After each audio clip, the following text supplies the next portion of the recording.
Hi, welcome to Latha's ideas and creativity అండి.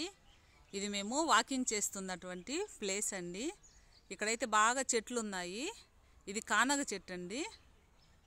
ఈ కానగ చెట్టు గురించి అయితే మనము ఎన్నో విషయాలు తెలుసుకోవాలి. కానగ చెట్టు అయితే చాలా మంచి స్వచ్ఛమైన గాలిని అయితే ఇస్తుందండి. పెద్దవారు చెప్తూ ఉంటారు, అనారోగ్యంగా ఉన్నటువంటి వారు ఈ కానగ చెట్టు కింద పడుకున్నా కూర్చున్నా చాలా మంచిగా ఆరోగ్యం అయితే బాగవుతుంది అంటూ ఉంటారు. అంటే మంచి స్వచ్ఛమైన గాలి వస్తుంది కాబట్టి. అదేవిధంగా ఆ రోజుల్లో అయితే టీబీ వచ్చిన వాళ్ళు ఎక్కువగా ఈ కానగ చెట్టు కింద పడుకునే వాళ్ళండి. ఎందుకంటే ఊపిరితిత్తులు శుభ్రపడతాయి అని పెద్దవారు చెప్తూ ఉండేవారు. అందువల్ల ఎక్కువగా ఈ కానగ చెట్టు కింద పడుకొని వాళ్ళు స్పెండ్ చేస్తూ ఉండేవాళ్ళండి ఆ రోజుల్లో.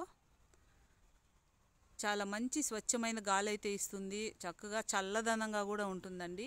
పల్లెటూర్లలో అయితే ఎక్కువగా ఈ కానగ చెట్టును వేప చెట్టును అయితే ఎక్కువగా ప్రిఫర్ చేస్తానండి. ప్రతి ఇంట్లో కూడా ఎక్కువగా ఈ రెండు చెట్లు అయితే పెంచుకుంటూ ఉంటారు.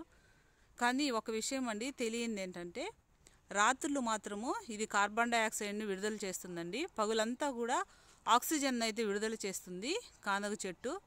రాత్రులు మాత్రము కార్బన్ డైఆక్సైడ్ని విడుదల చేస్తుంది కాబట్టి నైట్ మాత్రము దీని కింద పడుకోవడం కానీ కూర్చోవడం కానీ చేయకూడదు.